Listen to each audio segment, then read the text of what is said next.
Hello and welcome to Sleepsmyth, your peaceful place to unwind, dream, and drift gently into sleep.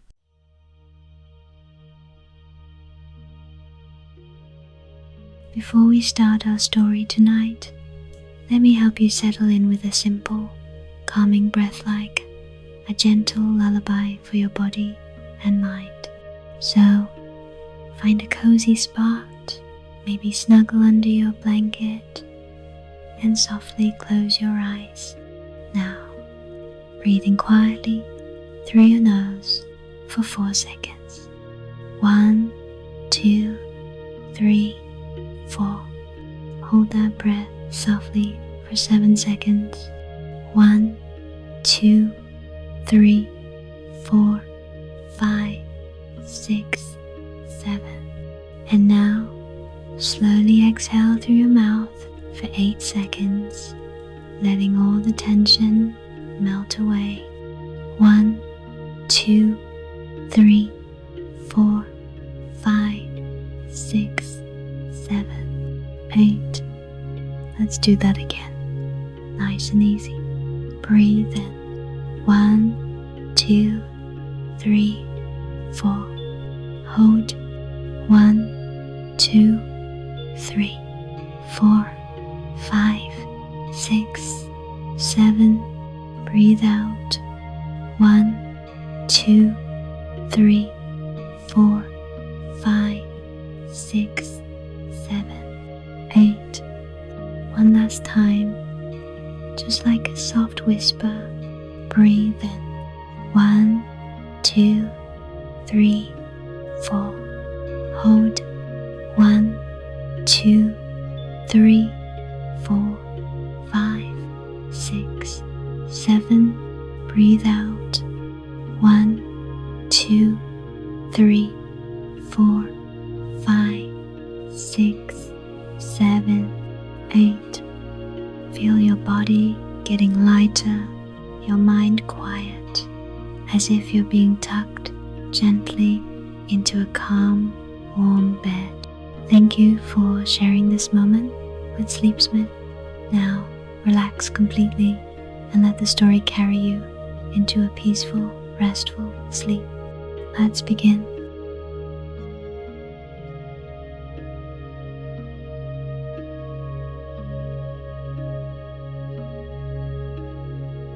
Leaves glimmer with secrets older than memory, and roots stretch into soils that have never forgotten the first rains.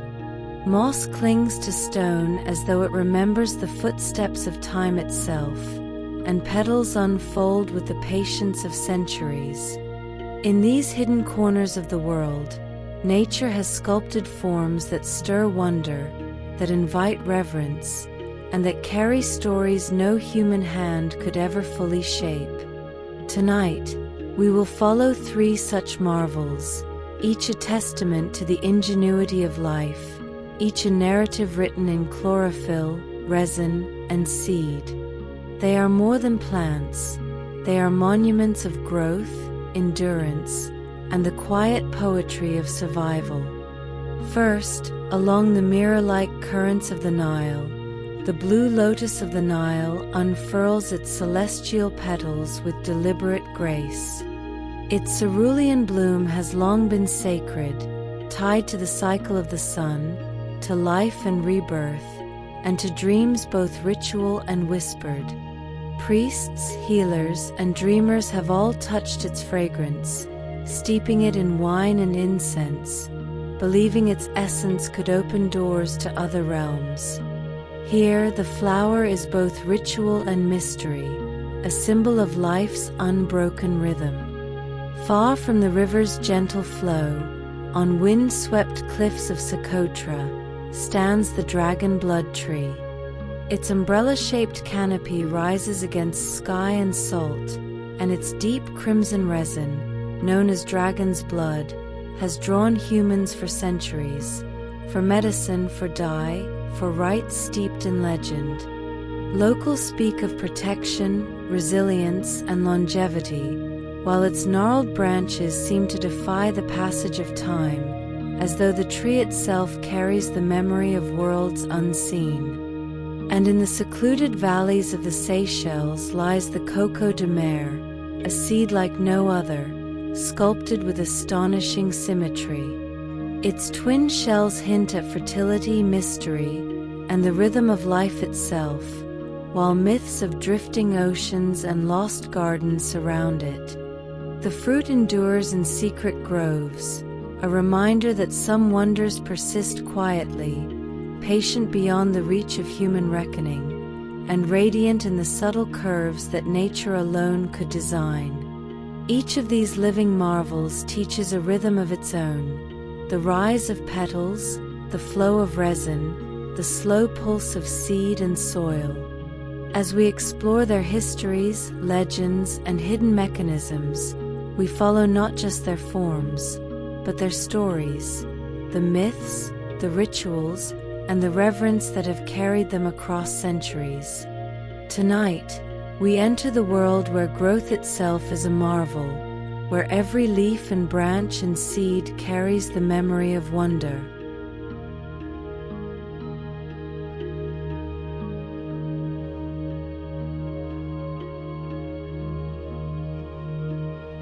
Blue lotus of the Nile, the flower that dreams the world.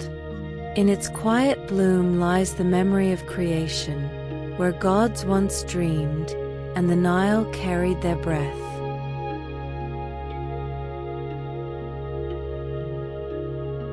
Petals from primordial waters. Before time began, before sky, sand, or name, there was only the stillness of dark water, an ocean without edge, without motion, without memory. The ancient Egyptians called it Nun, the endless womb from which all creation would someday rise. For ages uncounted, it dreamed in silence, holding within its depths every son not yet born, every word not yet spoken. And then, from that quiet vastness, something began to stir. A ripple broke the surface, gentle as a breath. From it rose a bud, small, blue, and trembling, the first shape to emerge from chaos. The waters parted around it as though in reverence. Slowly, its petals unfolded, and in their center shone a light that had never before existed. The newborn sun, Ra, cradled within the bloom's golden heart. The world brightened, colors awoke, and the sky learned its hue from the lotus that birthed the day. From that moment, the rhythm of existence began, opening and closing, rising and resting, blooming and fading. The lotus taught the heavens how to move, taught the gods how to return from darkness each dawn.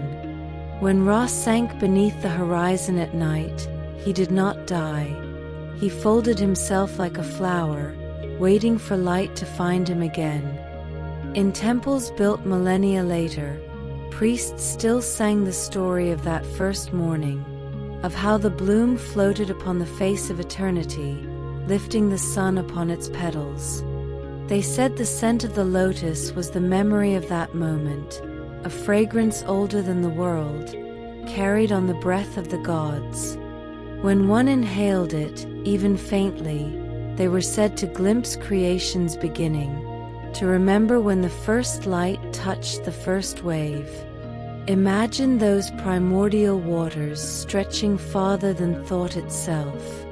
A horizonless mirror, heavy with potential, soft as dream. And there, rising slowly from its depths, the blue petals gleaming, the gold at their center glowing like the pulse of a star. Around it, silence bends, the air trembling with possibility. It is the soundless heartbeat before the universe begins to speak. The lotus opens, and everything follows. The sky unfolds above it, the river begins to move, the earth exhales her first wind. In its petals, all life finds its reflection. In its breath, all time begins to flow. And even now, when the sun spills over the Nile at dawn, it is said that the flower still rises somewhere unseen, carrying the same light it once offered to the gods. For in the beginning, there was only water, and a bloom that dreamed the world awake.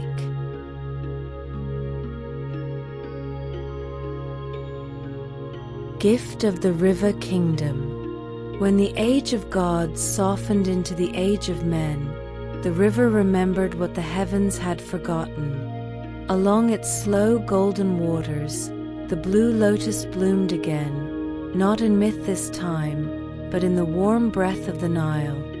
Its petals opened with the rising of the sun, as if answering a promise made in the world's first morning. And so the people of Kemet, the land of the black soil, came to see it not as mere plant, but as living prayer. Each dawn, when mist still hovered over the river's skin, farmers, priests, and wanderers alike would watch the blossoms stir. Their blue deepened by dew, their centers golden like small suns floating on water. The people said that Ra still lived in them, that the god's soul returned each day to rest upon their petals before rising into the sky. To see the lotus open was to witness creation renewed, gentle, and everlasting. In the villages that lined the Nile, hands reached into the shallows to gather the blooms. Their stems bled clear sap, their scent sweet, cool, faintly spiced, carried through the morning air. The flowers were placed in clay bowls to perfume the house, pressed into oil for the body, mixed into wine for the heart. Lovers tucked them behind their ears, mothers laid them beside sleeping infants, healers crushed the petals into remedies for pain and sorrow. Every use was a quiet form of reverence, for beauty, for peace, for the endless return of life. In the great temples of Thebes and Heliopolis, processions wound through holes of towering columns, priests carrying garlands of lotus blossoms toward altars that gleamed with sunlight and incense smoke. The fragrance mingled with myrrh and cinnamon, with the soft hum of prayer. They believed that by breathing in its scent, one could touch the divine, that the boundary between God and mortal might fade, for just a moment, into blue. The lotus appeared in songs sung by boatmen as they rowed through the calm morning light, their voices echoing across the water.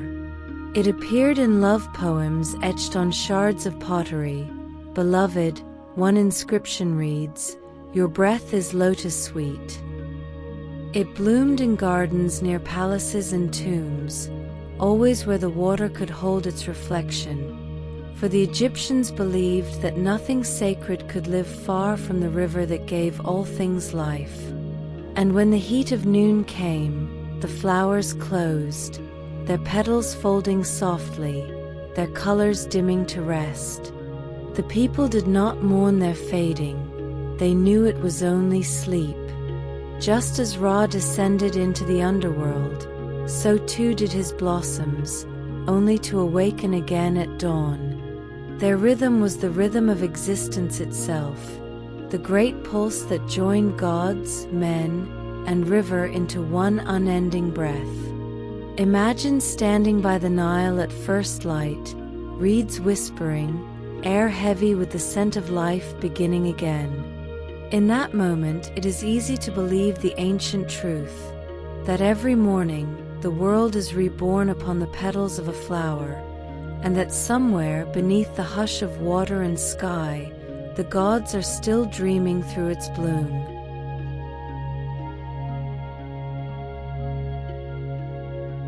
The divine bloom in flesh and stone. In the heart of the temples, where sunlight drifted through columns like liquid gold, the blue lotus bloomed again, not in water this time, but in stone.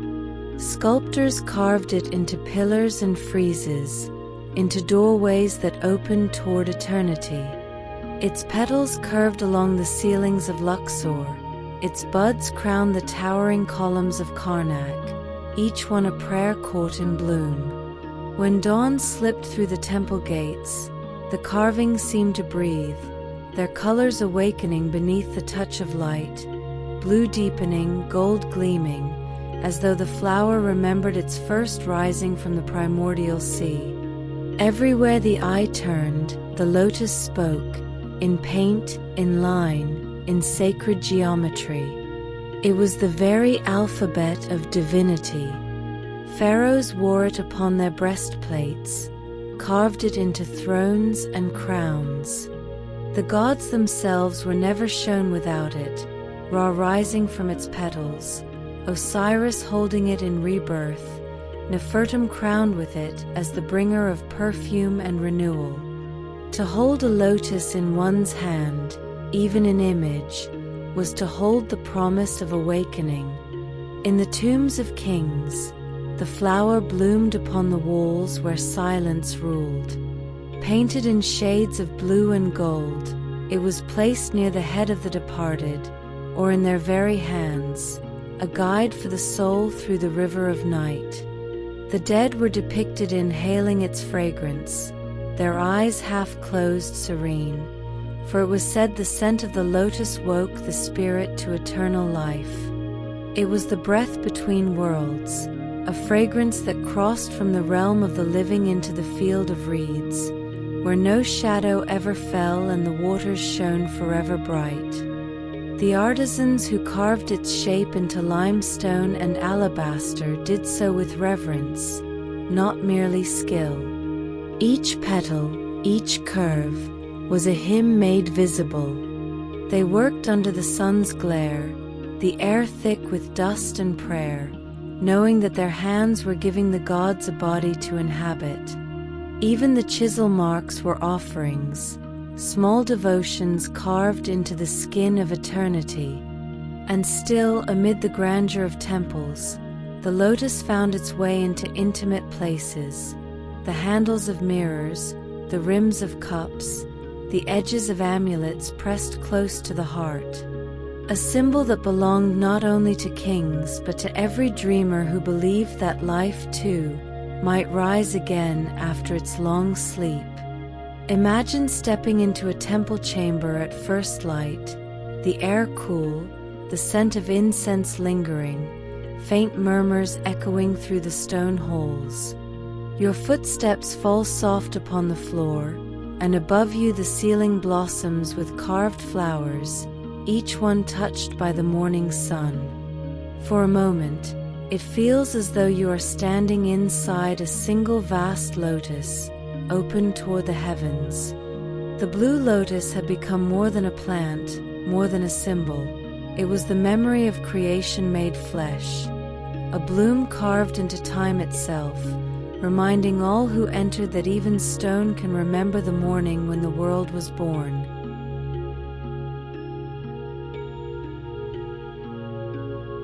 Nectar of dreams.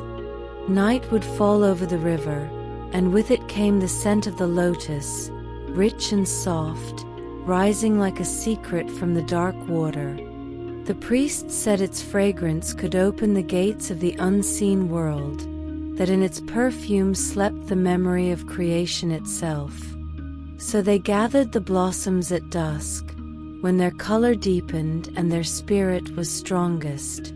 The petals were placed into jars of cool wine, steeped until the drink turned pale blue and gold, shimmering like the Nile under starlight. They called it the nectar of dreams, not to intoxicate the body, but to awaken the soul. To sip it was to drift toward the edge of the divine, where waking and sleeping intertwined. In the temples, under the flicker of oil lamps, priests and dreamers drank the potion before lying upon mats of woven reeds, their eyes closed, their breath slowing to match the rhythm of the river beyond. They believed that through the lotus, one might travel inward, to the same quiet waters from which the world was born. Some said the visions came gently, as if light seeped into the mind like dawn through mist. Others saw great wings unfurling over oceans of glass, or gardens where the dead walked among the living, smiling and whole. The lotus did not promise truth, only passage. Its power was not in what it showed, but in how it unbound the dreamer from the weight of waking. Even outside the temples, the flower's enchantment spread. Lovers mixed it into their wine, laughing softly as their eyes grew heavy, as their hearts floated far from fear. Musicians steeped it in honey, claiming it made melodies sweeter, notes softer, as if the song itself were breathing. The nobles of Thebes kept vases of the blooms beside their beds, the petals glowing faintly by lamplight, an offering to beauty, to sleep, to the gentle intoxication of life itself. Yet the blue lotus was never meant for escape. It was remembrance, a way to taste the dream from which all things began. The priests whispered that to dream beneath its scent was to return, if only for a moment, to the first bloom, the one that rose from the dark waters when the world was new. Imagine the temple at midnight, the air heavy with incense, the chant of unseen voices fading into stillness. A single lamp flickers, reflected on the surface of a shallow bowl filled with water and floating petals. Their color deepens in the dim light, the scent curling through the shadows like breath. You lean closer, inhale. The world softens. The edges of thought dissolve, and for a heartbeat, you are drifting again on the ancient sea, where the first flower dreamed the sun into being. The blue lotus was not only the flower of the gods, it was the dream of them. And in every sip, every breath, humanity learned how to dream again.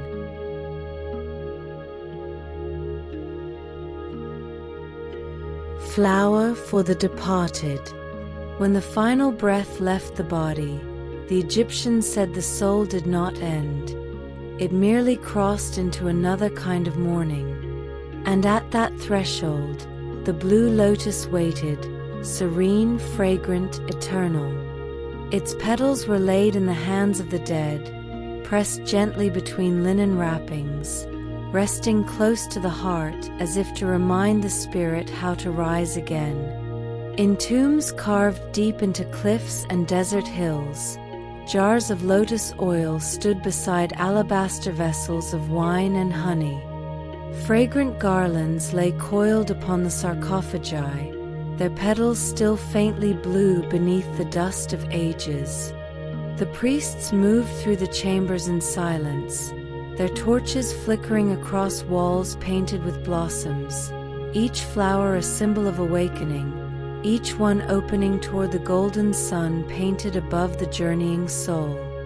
They believed that the scent of the lotus would guide the departed through the darkness of the Duat, the underworld river where night was endless and stars drifted like slow fireflies. The flower's fragrance was the thread that led back to light. As Ra himself sailed each night through the unseen waters, carried by the boat of 1,000,000 years, the souls of the dead followed in his wake, lotus in hand, heart unburdened, awaiting the dawn that would call them to new life. In the book of Coming Forth by Day, written in flowing hieroglyphs of blue and gold, the prayer was simple: may I open like the lotus, may I rise upon the breath of Ra. To open, to rise, this was the promise the flower carried across every tomb, every century. When the tomb seals were broken thousands of years later, the archaeologists found the blossoms still there, dry, brittle, but unmistakable, blue pigment clinging to the petals as if the color refused to die. Even after 3,000 years of darkness, the flowers remained, holding the memory of light within their fragile veins. Imagine that moment, a torch flickering in the tomb of a long silent king, the air thick with the scent of age and earth.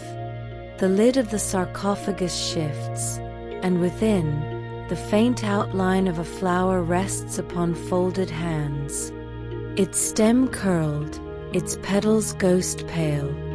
Yet something about it still glows, a whisper of sky caught in the hush of eternity. You almost expect it to breathe. The lotus did not mourn the dead, it reminded them. Reminded all who looked upon it that sleep was never final, only a pause between awakenings. As the sun rose again each morning from the horizon, so too would every heart that carried the flower's grace. For the Egyptians, death was but another night upon the river, and the blue lotus, ever faithful, waited at its edge, ready to open when the dawn returned.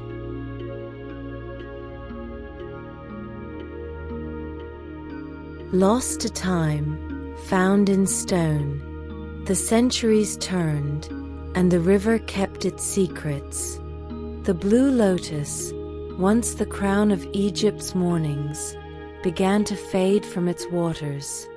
Empires shifted, temples fell to sand, and the songs of the priests grew silent. The flower that once rose with the sun drifted into legend, its scent dissolving into memory. Yet in the hush beneath the dunes, the bloom endured, hidden not in water now, but in stone and dust and time itself. When explorers and scholars came to the Nile in the centuries we now call new, they found fragments of a world long asleep. Pillars half buried in sand, the color of honey and bone. And there, carved into them, the same familiar shape, the slender stem, the unfurling petals, the eternal bloom. The blue lotus, still opening in silence after 3,000 years. In the tombs they uncovered, pressed among linens that once touched kings, they found the dried flowers themselves, fragile as breath, yet astonishingly whole. Their color faint but unmistakable, a trace of blue that refused to fade. Some petals still carried the faintest perfume, a sweetness so subtle it felt imagined, as if time itself had bowed around them, unwilling to break the spell of their beauty. The archaeologists wrote of the discovery in quiet awe, of finding life's memory among the dead. They described petals that crumbled to dust at the slightest touch, yet somehow left their image upon the air.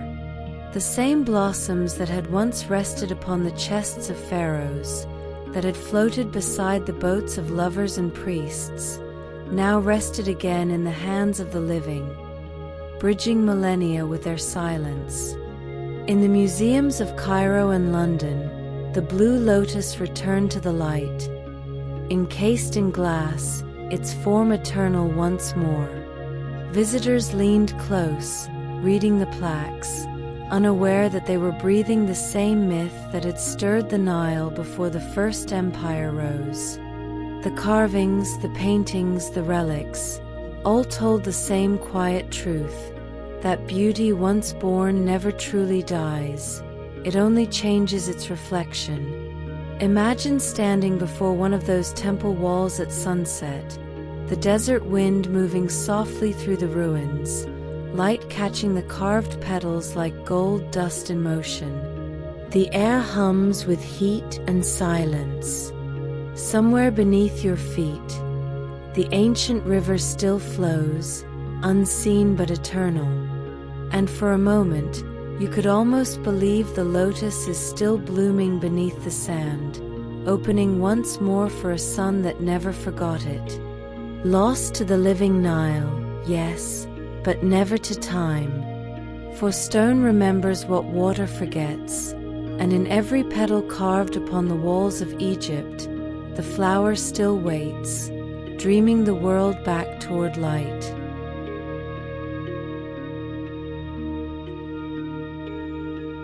dreamers of the modern age.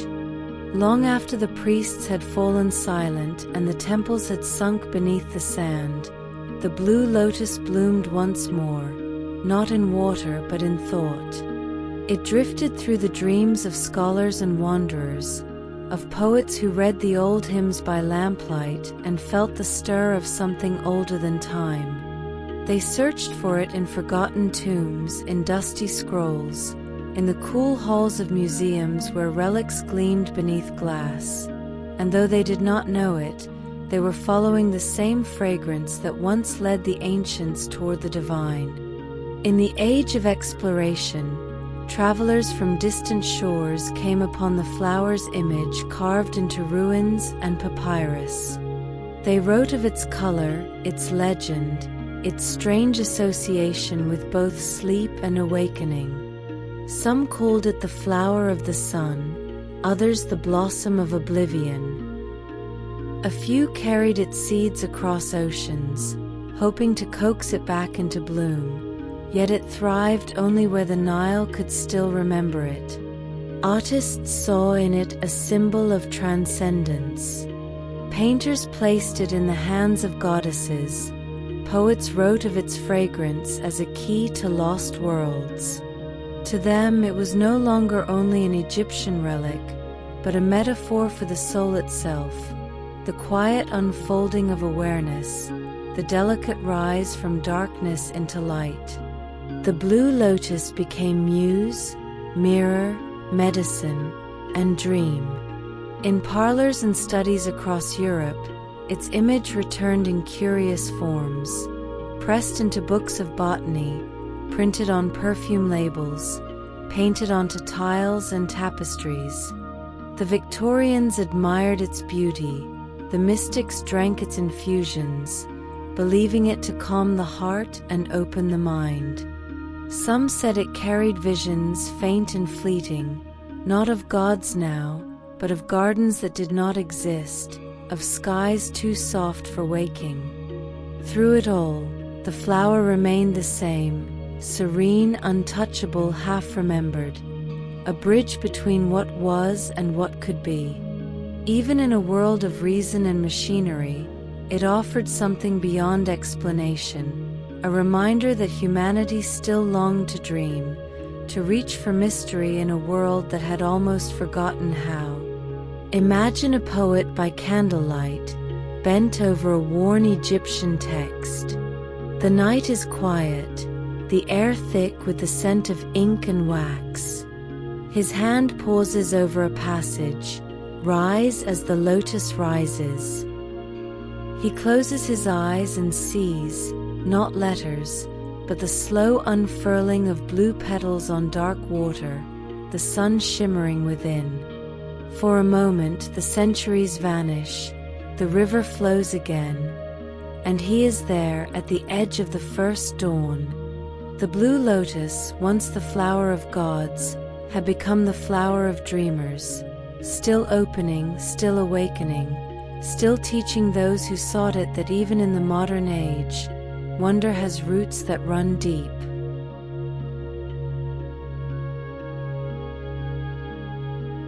The bloom beyond time. Night falls once more upon the river kingdom.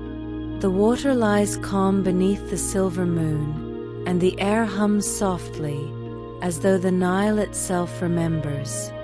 Out on the still surface, a single bloom opens, slow as breath, blue as twilight.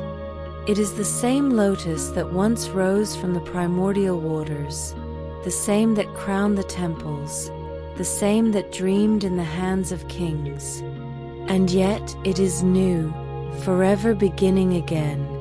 The world around it changes, empires rise, sand covers cities, languages fade into dust, but the lotus keeps its rhythm, folding when darkness comes, opening when the light returns.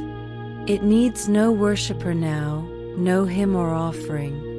Its devotion is to the eternal cycle itself, to the promise that every ending is only a pause before dawn. Vision yourself standing at the edge of that ancient water, feeling the breath of history on your skin. The stars above you are the same that watched Ra emerge from its petals, the same that shone upon Cleopatra's barge, upon the archaeologists' lanterns deep beneath the tombs.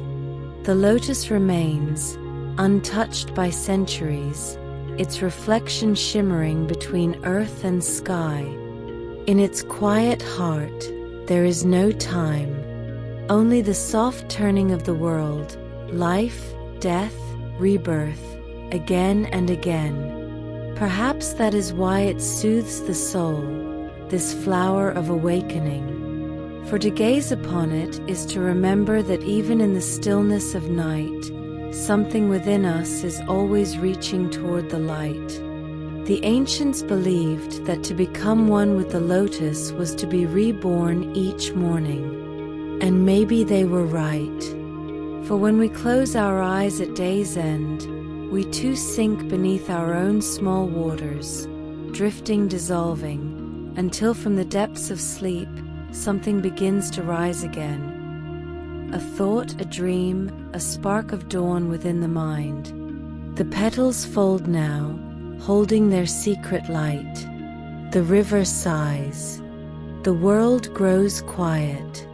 But somewhere beyond the veil of waking, the bloom still opens, serene, unhurried, eternal. And so, as you rest, remember, the flower that dreams the world still floats upon the waters of creation, waiting for morning, waiting for you to rise with it once more.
Dragon blood tree, the tree that bleeds the sky.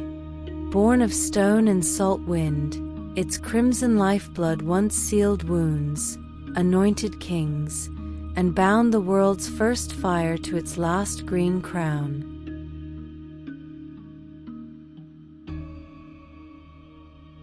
Origins of scarlet branches. Before the sea found its rhythm, before the islands rose from the foam, the world was still half dream, a vast furnace of wind and molten breath. In that early hush, they say, a dragon fell from the burning sky. Its body shattered upon the stone, its blood seeping into the newborn earth. From that wound, the first tree began to rise, slow, deliberate, alive with memory. Its roots sank deep into the cooling rock, drinking the last heat of the dying world. Its branches unfurled like smoke, wide and strange, spreading in all directions as if to gather the winds that had scattered the dragon's soul. And where the blood had touched the soil, the resin thickened, red as fire, heavy with the scent of rain long forgotten. The people who came after would speak of this place in half-remembered stories, an island adrift beyond the known world, where trees bled and rocks whispered of beasts older than man. They called it the Isle of Dragons, and believed the crimson sap was the life of that fallen creature, a bridge between sky and stone, between death and creation. The first to touch the resin found it warm, almost alive. It clung to their fingers like a pulse, leaving stains that glimmered faintly under the sun. They carried it home in small clay jars, believing it to hold the breath of gods, a drop of eternity hardened into amber. In the telling of time, the dragon became a memory, then a symbol, then a secret. But the tree remained, rising from the rocky highlands of what would one day be called Socotra. Alone against the horizon, its crown spread like a canopy of stars turned to stone. The winds howled around it, the salt of the sea crusted its bark, yet still it grew, unburned, unbroken, a survivor of fire's first dream. Some say the dragon's spirit still stirs within its resin, restless, remembering.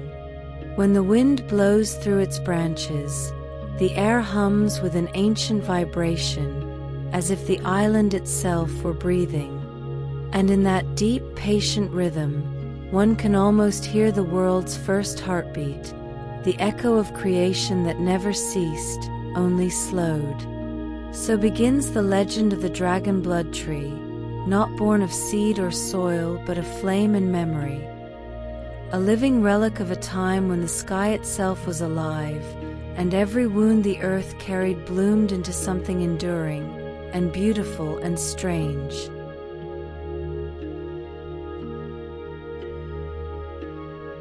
Island of Red Winds. Far beyond the coasts of Arabia, where the sea folds into itself in endless blue, lies an island that seems to belong to another age. Its cliffs rise like the backs of sleeping beasts, its valleys shimmer with salt and mist, and its air hums with a silence so deep it feels almost alive. This is Socotra, a world adrift, carved by wind, sun, and solitude. Sailors once feared to land upon its shores, calling it the Island of the Jinn, the Isle of Smoke. They said the very air that could twist the mind, that the trees were not trees but the hardened veins of the earth itself. Yet when the boldest set foot upon its red sands, they found not demons but wonders, life blooming where no mercy should dwell. Among the black stones and pale lichens rose the dragon blood tree, an unearthly sight against the horizon. Its trunk split into branches that reached outward and upward, like a great bowl turned toward the heavens. From afar, it seemed to float upon the cliffs, a green umbrella against a burning sky. Up close, its bark bore the marks of centuries, scars carved by wind and hand, by storm and time. Beneath its canopy, the air grows cool and red-tinged, carrying the faint scent of resin and salt.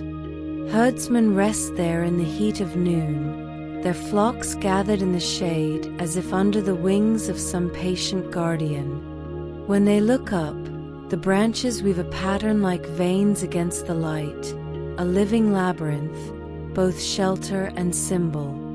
The people of Socotra say the trees hold the breath of the island itself, that each one is a sentinel, drinking from the rock and exhaling life into the arid air. When storms roll in from the sea, the wind howls through the crowns, and the sound is like a chorus of forgotten tongues, the island speaking to itself in a language older than rain. Everywhere, red dust clings to the skin. The cliffs seem to sweat iron beneath the sun. And yet, within this harshness, there is grace.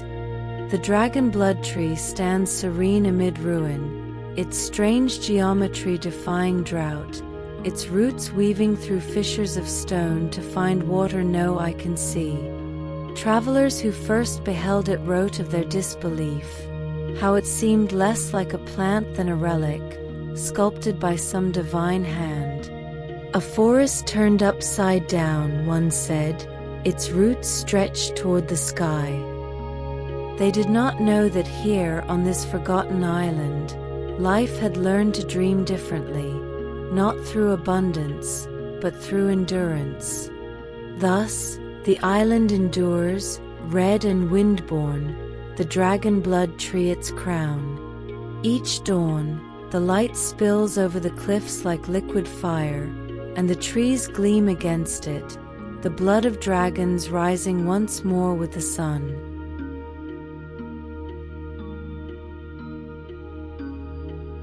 Lifeblood of kings and healers. When the first red drops slid from the bark and hardened in the palm of a herdsman, the island's secret began its long voyage into the world. That drop, bright as sunset, heavy as honey, carried within it both legend and cure. It was said to be the blood of the dragon who birthed the island, but it healed like mercy itself. Word spread slowly, carried by traders whose ships creaked under the weight of spices and salt. Across the Arabian Sea and up the ancient incense routes, they brought the resin to markets glowing with firelight and fragrance. In clay jars and woven pouches, it traveled, red dust mingling with frankincense, myrrh, and gold leaf. Each grain of resin was worth its weight in wonder. In the kingdoms of the desert, healers ground it to powder and mixed it with oil to close wounds, to calm fevers, to ease the bleeding of childbirth. In temples, priests burned it in censers of bronze, the smoke rising like a red mist toward painted ceilings. In palaces, kings had it pressed into wax to seal letters and decrees, believing that the resin spirit would protect the words from lies and misfortune. The Greeks called it cinnabaris, the Romans sanguis draconis, dragon's blood. Apothecaries kept it behind locked cabinets, labeled in careful script, its jar gleaming like a drop of sunset against a wall of glass. They prescribed it for nearly everything: broken bones, broken hearts, broken faith. For some it was medicine, for others a charm, for a few it was proof that the divine still bled for humankind. In distant monasteries, monks stirred the crimson dust into ink, believing their scriptures would endure longer, as if written with the lifeblood of the earth itself. The pages of those books still glow faintly red beneath the candlelight, as though the words were alive, breathing fire across the centuries. Everywhere it went, it carried contradiction, healing and danger, purity and fire, creation and decay. Those who used it too freely were said to dream of dragons, of deserts burning, of oceans that turned to blood. Yet still they sought it, for to touch it was to hold something that seemed more than mortal. By the time the resin reached the courts of Byzantium and Rome, it had become more myth than medicine, mixed into perfumes and paints, into the lacquers of icons and the glazes of marble floors. The very idea of dragon's blood, the notion that the world's wounds could become its cure, caught the imagination of poets and priests alike. And so the lifeblood of the dragon blood tree seeped quietly into history, red thread through the fabric of empires, silent witness to both their rise and their ruin. It was the heart of an island beating beneath the hands of kings, a relic of fire turned into mercy, a reminder that even what bleeds can heal the world.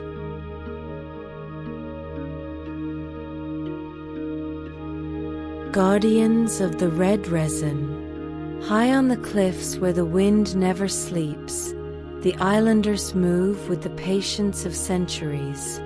Barefoot, they climb the stone slopes before dawn, carrying small iron blades and woven baskets. They come not as harvesters, but as keepers, for the trees they approach are older than memory, older perhaps than men themselves.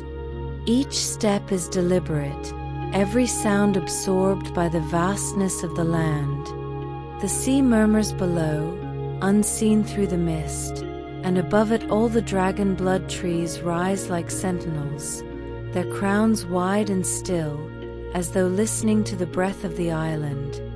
When the first light touches them, their bark gleams faintly, and the air fills with a resinous sweetness, the scent of salt and rain and something ancient, something alive. The islanders call the resin emblem, the heart's blood. They say it should never be taken in anger or haste. Those who cut the bark must whisper a prayer, tracing the mark with their fingertip so that the tree knows who asks for its gift. To wound it carelessly is to invite misfortune. To honor it is to earn its protection. When the blade breaks the surface, a dark sap wells slowly, thick, almost reluctant. It drips into clay bowls, bright as a garnet beneath the morning sun. The gatherers wait in silence, for this is the moment when the island breathes through them, when the lifeblood of fire and stone passes once more into human hands. The elders tell stories of spirits who dwell in the branches, guardians of the resin, invisible to all but those pure of heart. They say a man once tried to take too much, hacking the bark in greed, and the sea rose against him, swallowing his boat in red foam. Since then, the harvest has been careful, ritualized, an act not of taking, but of communion. At dusk, the resin hardens, cooling into crystals of scarlet and amber. The gatherers hold them to the light, murmuring blessings before carrying them home through the stone paths. Women grind the pieces into powder for healing wounds or blessing newborns. Priests burn them during rites for the dead, and travelers keep a small shard tied to their wrists, believing it wards off venom and fear. Thus the dragon blood tree lives not as a relic, but as a companion, its lifeblood entwined with the rhythm of the island's days. When storms pass through, the trees sway but never fall, their roots gripping the stone as if remembering every name ever spoken to them. Somewhere in that stillness between wind and resin, belief becomes a kind of protection, not for the people alone, but for the trees themselves. For the island has learned what the world once knew, that reverence can be stronger than law, and that sometimes, to keep a thing alive, one must learn to love its mystery more than its use.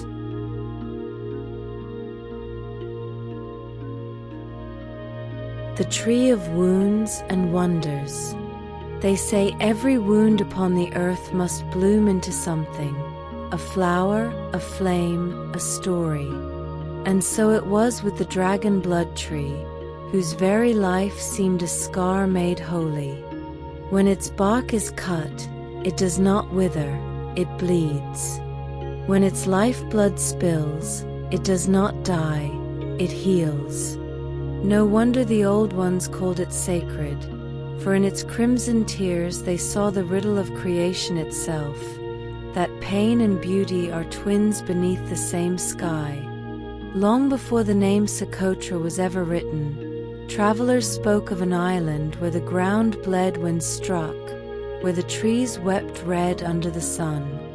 They believed dragons had once battled there, one of fire, one of elephant, locked in a struggle so fierce that the blood of both soaked into the stone. From that mingled blood rose a tree to mark their truce, its resin half beast, half flame. The islanders still tell that tale by the light of driftwood fires, their voices low, as if afraid the dragons might still be listening. To others, the tree was the earth's own wound, still open, still alive. Alchemists believed the resin contained the essence of transformation, a drop of the world's secret fire, capable of turning base metal to gold, sorrow to strength. Monks saw in it the blood of martyrs, healers saw mercy hardened into form. Each belief, each myth, was only another attempt to name the same truth, that something in this tree spoke of endurance, of the strange grace of survival. When the red sap runs, it darkens quickly, like the fading of twilight. The gatherers watch it glisten in the heat, a mirror of the dying sun. To them, it is both offering and omen, a reminder that every act of life leaves its trace, that every cut given to the world carries a promise to mend it again. Even the trees seem to understand this covenant.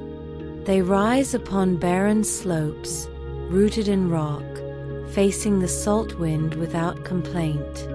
Their branches twist into shapes both terrible and tender, gestures of defiance, or perhaps forgiveness. When the rain falls, the resin softens and gleams anew, as if the island itself were breathing in relief. Through wound and wonder alike, the dragon blood tree endures. It is not a tree of sorrow, but of memory, a living chronicle of all the world has lost and learned. In its resin glows the story of the earth's resilience, how even the deepest gash can shimmer with light, and how sometimes, to remain alive, the world must learn to bleed beautifully.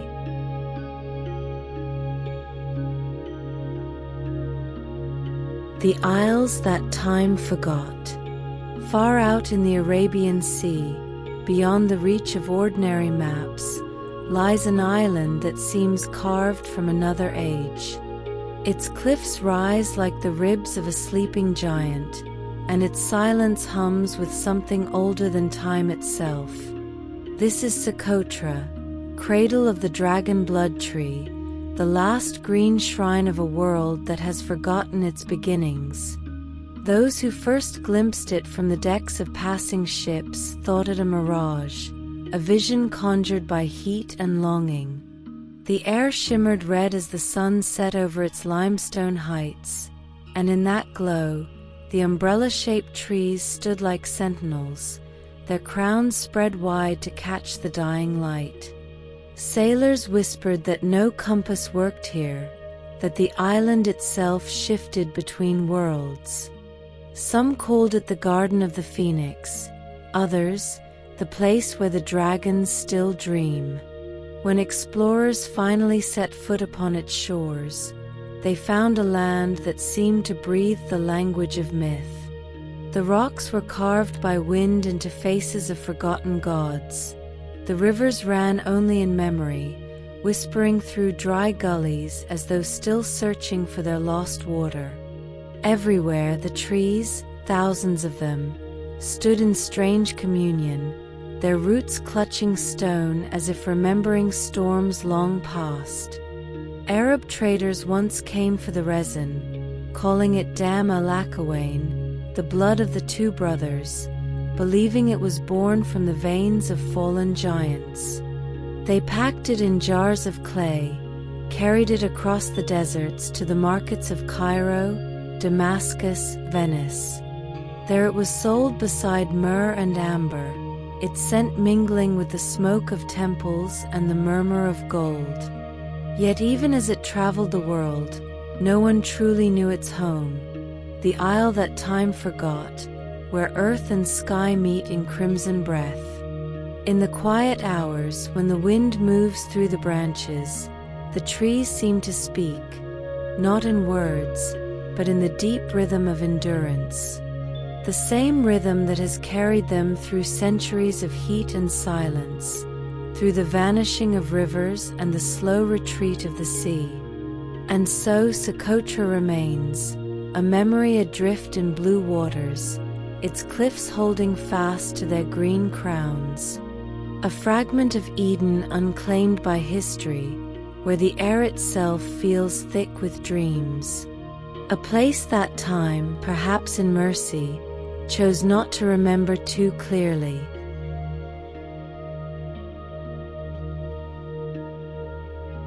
Keepers of the Crimson Crown. When the first light touches the highlands of Socotra, shadows gather in the folds of stone, and from them rise the islanders, barefoot and silent, carrying small knives and clay jars. They move like a memory the island keeps repeating, climbing toward the crowns of the dragon blood trees before the sun grows fierce. Each cut they make upon the bark is gentle, almost ceremonial, a conversation rather than a wound. And when the sap begins to bleed, thick and red as dawn itself, they whisper blessings into the air, as their ancestors once did. They call the resin the tree's heart, and they never take too much. The elders teach the children how to read the bark, to know which trees are old enough, which must be left to rest, which might be dying but still choose to bloom. They gather the dried tears that form days later, glistening like jewels against pale wood, and lay them carefully in baskets lined with palm fiber. For them, the dragon blood tree is not a relic but a relative, its lifeblood mingled with their own, its endurance mirrored in their days of salt wind and silence. Yet the world beyond the island grows louder. Scientists arrive with notebooks and drones, tracing the lineage of the tree through the centuries, measuring what has been lost. They find fewer seedlings each year, fewer young trees rising to replace the ancient ones. Some say the heat has grown harsher, the rains more hesitant. The islanders listen, but they have always known, the land forgets what it cannot endure. Still they climb, still they pray, still they bleed the trees with reverence, not greed. And among them walk those who dream differently, artists, ecologists, wanderers drawn by stories of red sap and silver cliffs.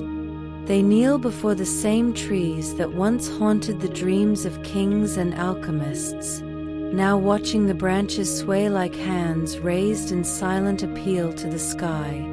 As the sun reaches its height, the wind thickens with the scent of resin, sharp, sweet, ancient. The islanders descend the slopes, their baskets glowing faintly with light. They know the world beyond may forget these trees, may lose their name in the noise of progress. But here in the still heat of noon, the dragon blood tree remains, its keepers faithful, its crown still crimson, its heart still beating quietly beneath the endless blue.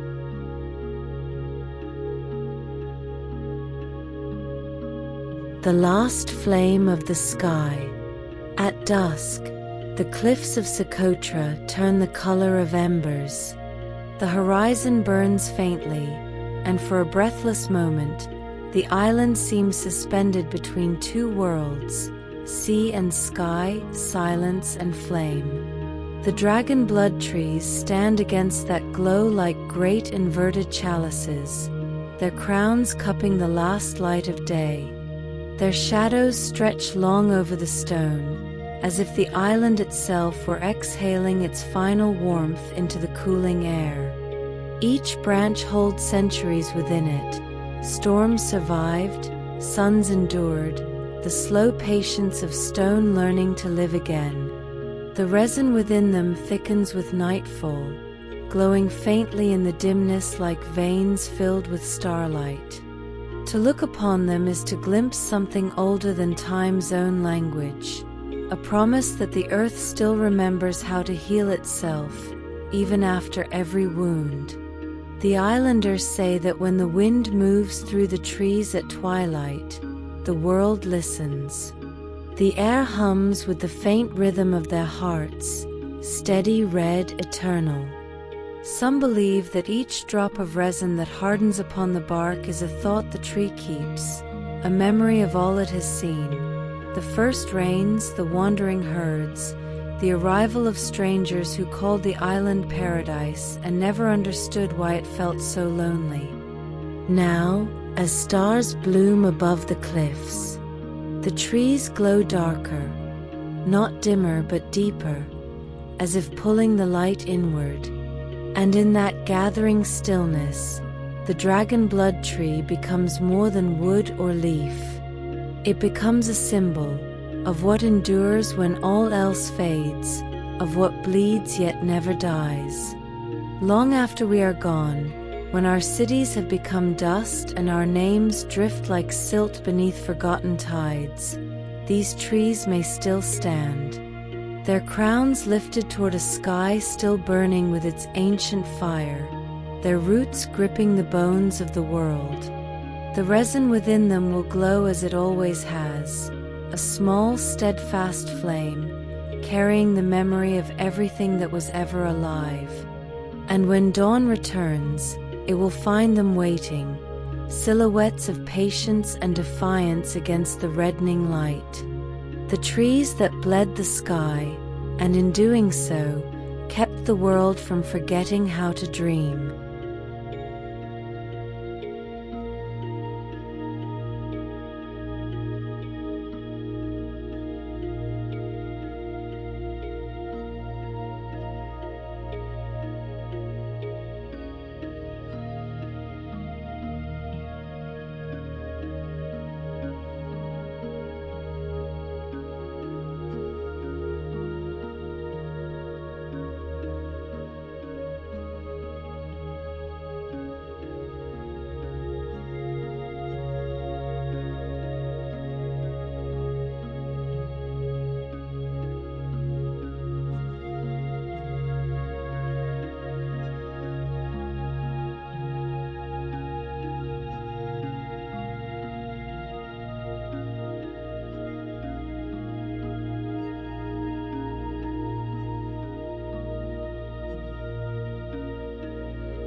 Coco de Mer, the fruit that remembered Eden.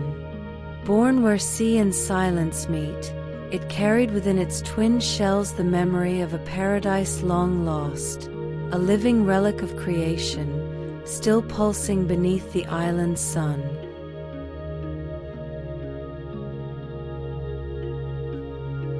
Seed of the forgotten sea. Long before any human footfall traced the sands of distant islands, long before sails marked the edges of maps, the ocean held its secrets deep and unbroken. In the quietest reaches of the sea, where sunlight shimmered in long green fingers through the waves, a seed began its slow, impossible journey. Twin-shelled, immense as a heart, shaped as though the earth herself had molded it with careful hands, it drifted upon the tides, cradled in the water's gentle sway. Some said it was born from the sigh of the ocean, a final offering from a paradise swallowed by time, a gift of life meant to remind the world of beginnings long forgotten. Currents carried it through hidden channels, past coral gardens that shimmered like underwater cathedrals, past groves of waving seaweed that whispered against one another in eternal conversation. Schools of fish swarmed around it in fleeting curiosity, glinting like shards of sunlight caught in the water, but the seed remained untouched, patient as stone and tide combined. Occasionally, a wave would lift it and let it fall upon a secluded sandbar, only to return it gently to the deep, as if the ocean itself insisted it not hurry. Even the sky seemed to watch. When dawn broke, pale light fractured across the horizon, slipping down through the waves, illuminating the seed in shifting shades of green, blue, and silver. The wind, carrying salt and distant clouds, murmured over the surface, bending the spray toward its twin shells as if coaxing it awake. The seed was a monument to time itself, immense, silent, waiting.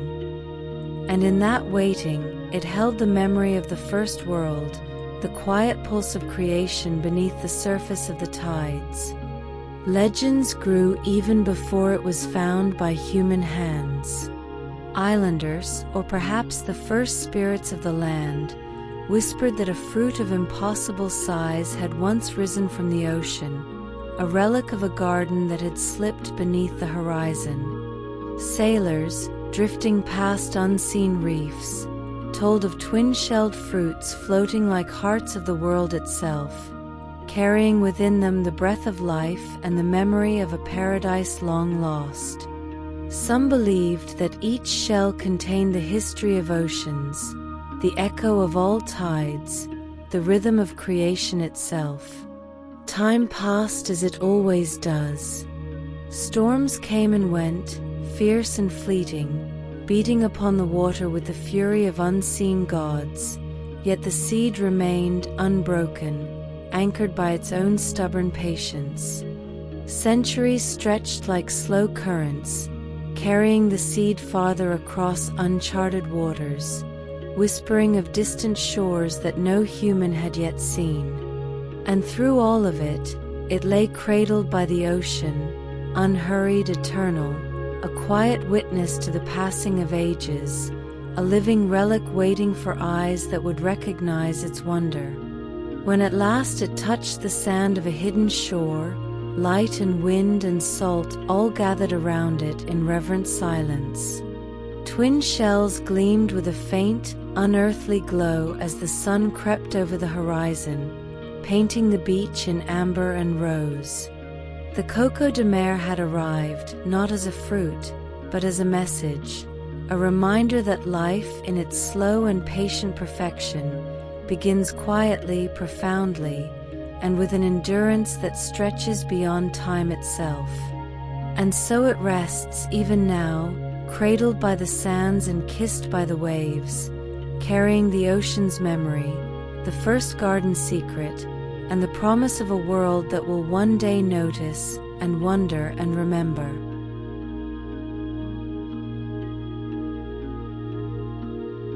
Gift of Hidden Shores. Long after the Coco de Mer had settled upon its secret sands, the island itself seemed to recognize the arrival of something extraordinary. The palms swayed more gently in the wind, the tide retreated as if giving the seed space to rest, and birds of brilliant color circled in quiet awe overhead. It was here, on these hidden shores of the Seychelles, that humans first brushed against a living relic, though they did not yet know its name. Islanders, moving with barefoot ease over rocks and coral-strewn beaches, stumbled upon it during their early morning forays. They paused, curious and cautious, as their eyes fell upon its enormous twin shells, unlike any coconut or fruit they had ever seen. To touch it was to feel the weight of centuries and the strange hum of creation vibrating through their hands. Many believed the fruit carried blessings from the ocean itself, a gift meant for those who respected the land and the tides. Stories began to form even before the fruit was moved or used. Mothers told children that the Coco de Mer had fallen from the sky, a seed from the lost garden of gods. Fishermen whispered that it held the pulse of the ocean, and that if one listened closely, they might hear the waves of centuries echoing within its hollow heart.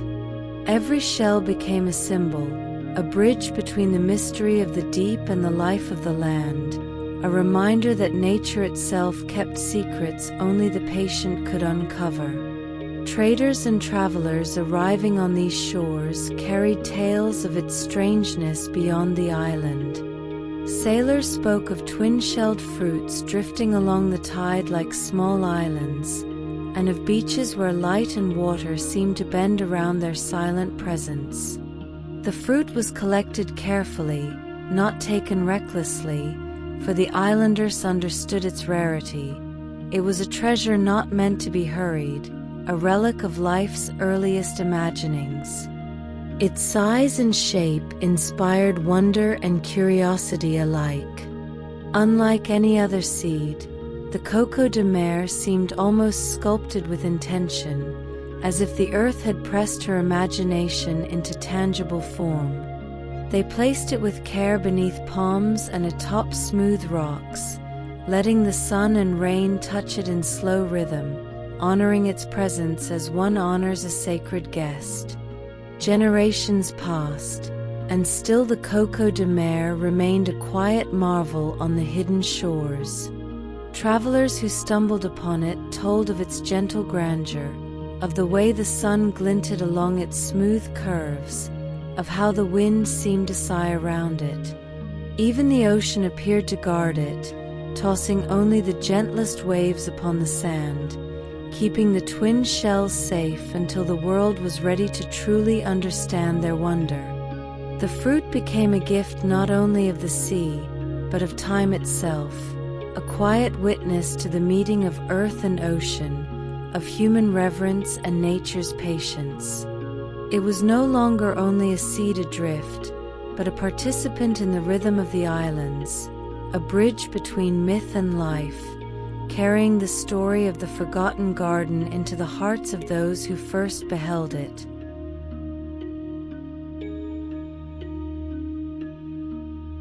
The twin shells of life. The Coco de Mer did not remain merely a marvel of size and shape. It became a story, a living emblem of life itself. Islanders and voyagers alike could not look upon its twin shells without sensing a deeper rhythm, as if the fruit carried in its curves the pulse of creation. Every line, every hollowed space, seemed to mirror something they could feel but could not name, a reflection of birth, of beginnings, of the careful weaving of life across time and tide. Legends intertwined with its physical presence. Some said the twin shells symbolized the first garden, the first unity of earth and sky, of water and land. Others spoke of it as a seed of fertility, a quiet reminder that life always finds a way to persist, even when hidden from view. Parents would show it to children and speak in gentle tones of nature's patience, of the way every creature, every plant, and every seed carries a purpose beyond what can be seen in a single moment. Travelers from distant lands who glimpsed the fruit often came away awed, whispering tales that blurred the line between reality and myth.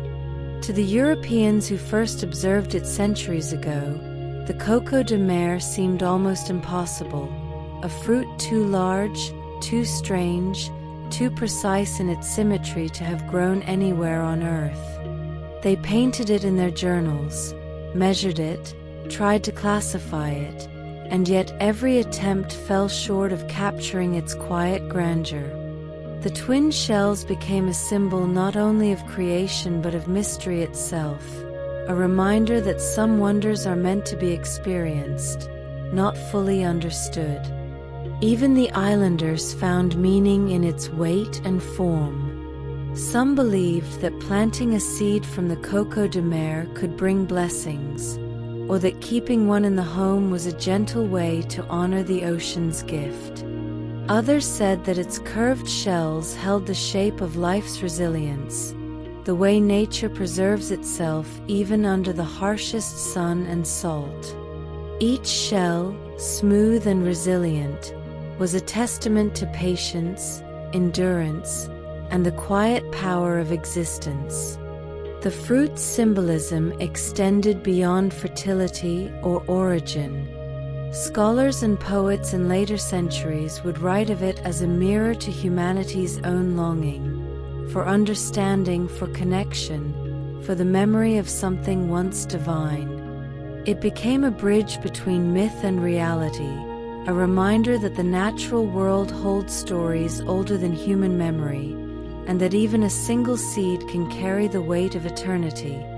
Thus, the Coco de Mer rests on its shores, not just as a seed, but as a symbol of life's continuity.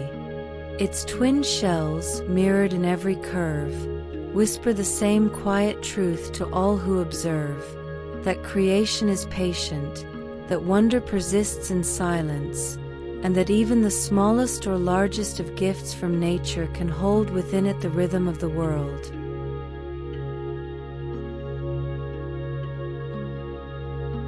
Ocean's secret.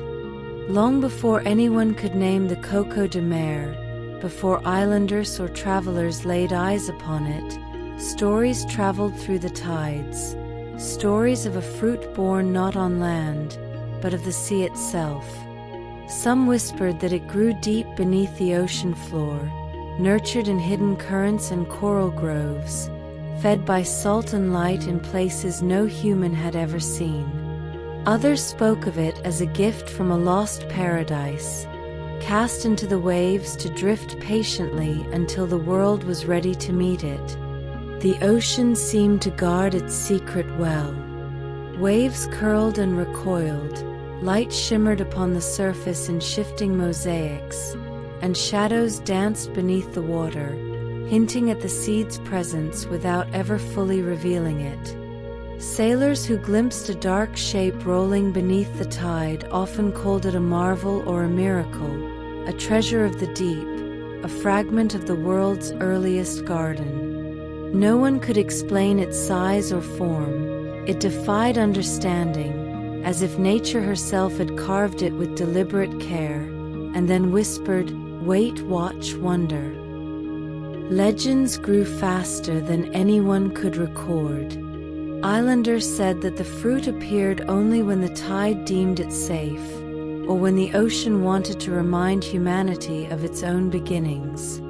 Some claimed that if one held the fruit close and listened to the gentle lap of waves, they could hear the heartbeat of creation itself, slow, steady, patient, and unbroken. Tales told that the Coco de Mer's twin shells mirrored the undulating rhythm of the sea, that the curves contained memory of storms, calm waters, and centuries of hidden life. Even naturalists who arrived centuries later felt the pulse of mystery. Early European explorers, arriving in the late 1600s, brought curiosity, maps, and instruments to measure the impossible fruit. They documented its weight, its shape, its unprecedented size, yet each account returned to the same truth. It was as if the sea had sculpted a fragment of its soul, pressing it into form for those willing to see, to pause, and to believe. Over time, the Coco de Mer became more than a fruit. It became a vessel of imagination. People spun stories of islands lost beneath the tides, of seeds that traveled oceans before finding shores, of twin shells that carried the breath of gods. Even the wind seemed to participate in the tale, pushing waves, scattering sunlight, and wrapping the seed in a veil of mystery that no human hand could fully unveil. And so the Coco de Mer rests between land and ocean, a silent keeper of secrets. Its twin shells remain whole, smooth, and patient, bearing the memory of tides that have carried it for centuries. It is a reminder that some mysteries are not meant to be solved, only revered, that creation often works in quiet, deliberate ways, and that the sea holds stories older than time itself.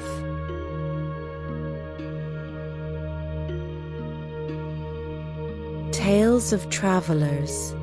Long after the Coco de Mer had rested upon its hidden shores, its fame began to drift beyond the tides, carried in whispers across distant seas. Sailors spoke of enormous twin-shelled fruits floating along the waves, drifting silently like small islands with secrets of their own. They described the impossible curves, the weight that seemed heavier than any coconut, and the way sunlight gleamed upon its smooth shells, as if the ocean itself had polished them for the eyes of the curious. Explorers who arrived in the late 1600s and early 1700s brought journals and quills, sketching the Coco de Mer in painstaking detail. They called it the sea coconut, though no coconut had ever matched its enormity. They marveled at its symmetry, its polished surface, and the sense that it had been sculpted by more than nature alone. Some insisted it grew beneath the waves, others that it had fallen from the heavens. Every observer, regardless of their theory, agreed on one truth: The fruit inspired wonder unlike anything else they had ever seen. Stories traveled faster than ships. Merchants returning from far islands spoke of fruits that bore the memory of a lost garden, each shell holding the rhythm of waves long past. Travelers imagined gardens hidden beneath the water, seas brimming with unseen fruits, and paradises waiting just beyond the horizon. Maps were drawn with careful notes, sketches with exaggerated curves, and tales of mysterious powers whispered in port towns and coastal villages, often reaching ears eager for the marvelous. Even kings and collectors desired a piece of the legend. When a Coco de Mer reached European shores, it became a symbol of curiosity and rarity, placed in cabinets of curiosities among shells, preserved plants, and other exotic gifts from the ocean. Its twin shells were admired not only for their shape but for the stories they carried, and for the sense that the fruit was older, wiser, and more enduring than any human observer could imagine. The fruit inspired myths of fertility, of creation, of the ocean's generosity. Some claimed that owning a Coco de Mer brought blessings, others that it reminded one to respect the hidden powers of nature. Sailors spoke of islands where the fruit could grow, shrouded in mist, far from human hands, and imagined themselves watching waves gently lay the twin shells upon the sand as if placing them there intentionally. Generations of travelers, explorers, and curious minds passed through the islands, yet each time they left, the Coco de Mer remained, steadfast, mysterious, and patient. It became a link between cultures, a story shared across oceans, and a symbol of humanity's longing for understanding, wonder, and the impossible. The Coco de Mer stood quietly on its shores, carrying the imagination of countless travelers and the legacy of centuries of myths. It was more than a fruit, it was a vessel of stories, a bridge between the natural world and the world of human fascination, a reminder that wonder often travels far beyond the place where it first takes root.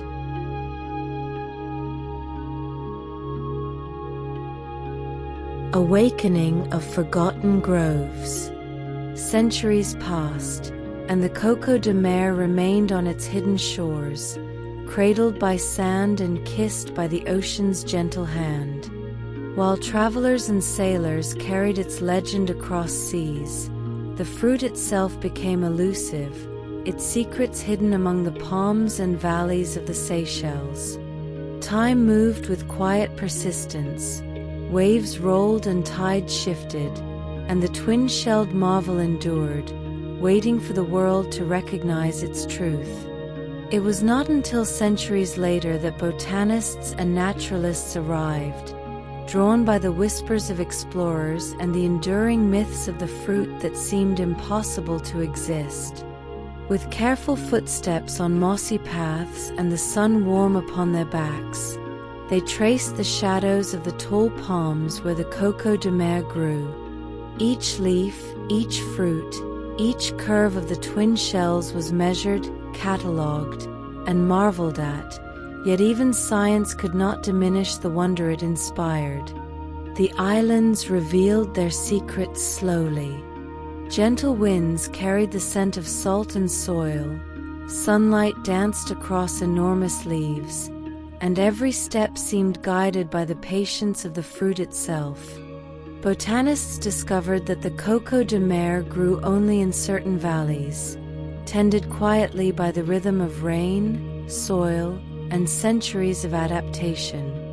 Its twin shells contained the largest seed in the world, an extraordinary vessel of life, astonishing in its symmetry, and yet perfectly harmonious with the fragile island ecosystem that cradled it.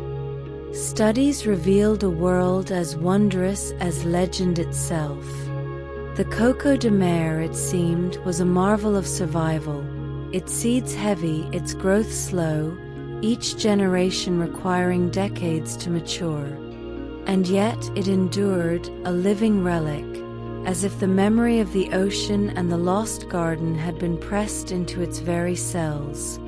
Conservationists learned to protect it, understanding that the fruit carried more than seeds. It carried the history, myths, and dreams of a world that had almost forgotten it. Even the islanders, who had known the fruit for generations, found a new respect in the presence of these modern observers. They guided scientists along narrow trails, sharing the rhythms of tides and rains, explaining how the fruit was part of the land's delicate balance. The Coco de Mer, patient and silent, became a teacher in both legend and science, a reminder that the earth holds mysteries that cannot be rushed, and that the smallest and largest of gifts from nature demand reverence. The fruit, once lost in tales of drifting tides and hidden paradises, was recognized on land as a marvel beyond imagination.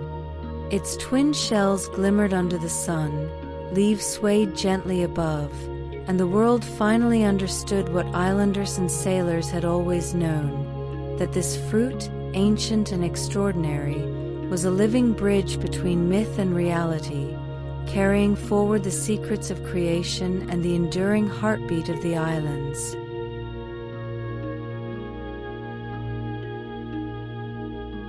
Stewards of the twin legacy. Even as the modern world spread across oceans and skies, the Coco de Mer remained a quiet sentinel on its island home, observed and protected by those who understood its extraordinary presence. Islanders, whose families had walked these shores for generations, continued to approach the twin-shelled fruit with careful reverence. They spoke in gentle tones of the ocean's gift, of the palm's patient guardianship, and of a fruit that held the memory of paradise long lost. Ecologists and botanists traveled from far lands, drawn not only by curiosity but by a sense of responsibility. They studied the Coco de Mer's growth, its slow maturation, the rare blossoming of its flowers, and the delicate dance of pollination that ensured its survival. Every valley, every leaf, every twin shell became a subject of careful observation, a lesson in patience, resilience, and the fragile beauty of life in balance. Islanders shared knowledge passed through generations, where the fruit grew tallest, where the soil held just the right richness, and how the tides and rains whispered guidance to the trees. These traditions, once considered folklore, proved invaluable to modern conservationists, teaching them that preservation required listening to the rhythm of nature, not imposing upon it. Tourists and visitors arrived, some drawn by curiosity, others by the stories that had traveled across oceans. Guides told them of twin shells so vast they could cradle a child, of forests where the leaves shimmered in the wind, and of a fruit that seemed almost sacred in its quiet perfection. And though cameras and footsteps traced paths among the trees, the Coco de Mer remained untouchable, commanding awe without demand, teaching respect without words. The twin-shelled marvel became more than a fruit, a symbol of continuity, a living bridge between myth, history, and the modern world. Children were shown how life persists in hidden corners, how legends can hold truth, and how the patient rhythm of nature can endure through centuries. Scholars wrote of its ecology, poets wrote of its wonder, and the world slowly came to appreciate that the Coco de Mer carried a legacy far older than any map or record. Even as the winds stirred and waves lapped distant shores, the Coco de Mer thrived, quietly observing the caretakers who tended its groves with reverence. It remained patient, eternal, and unfathomably wise, a reminder that beauty and resilience often survive where the world least expects it. In every leaf, in every twin shell, in every seed that would one day grow, the fruit whispered the same truth, that life endures, legends persist, and the memory of paradise remains alive in the hands of those who honor it.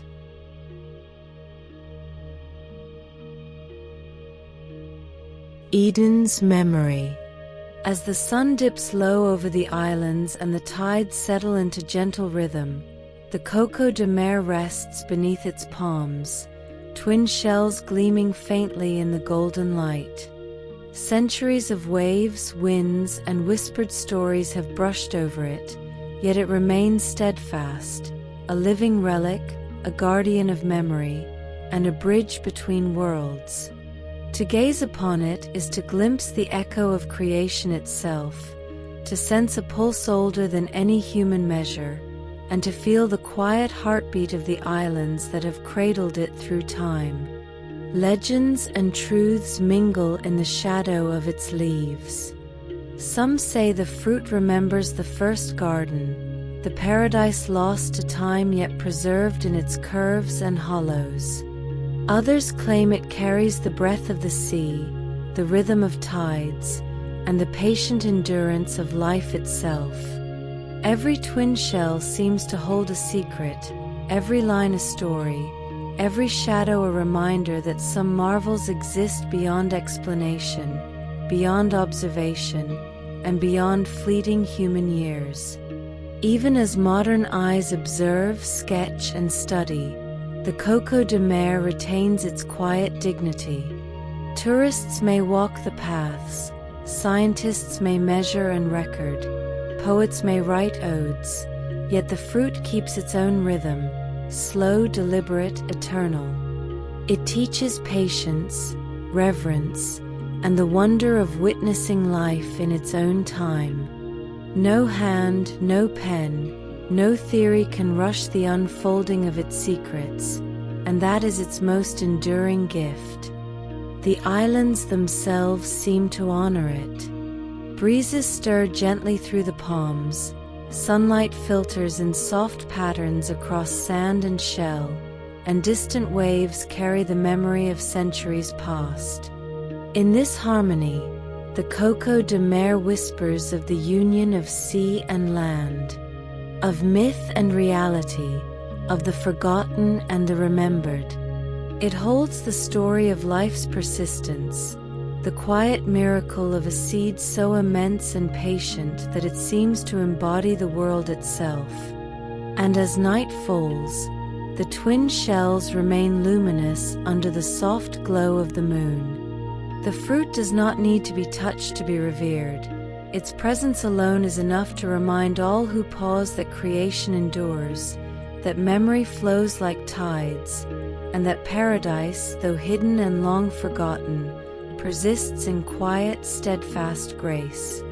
For in the Coco de Mer lies not just a seed, but the living testament of life's continuity, the enduring echo of a world that remembers, and the gentle assurance that some marvels will always survive, patiently, beautifully beyond time.